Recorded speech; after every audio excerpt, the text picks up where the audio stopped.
We replace this VRM IC. This VRM IC is shorted. We replace this VRM IC. Now we connect DC power supply. See, DC power supply is on, and pen drive light is also coming. This gaming laptop of Asus stuff is now ready.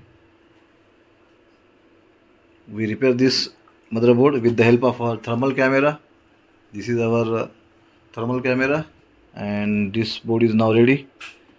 The VRM IC is shorted.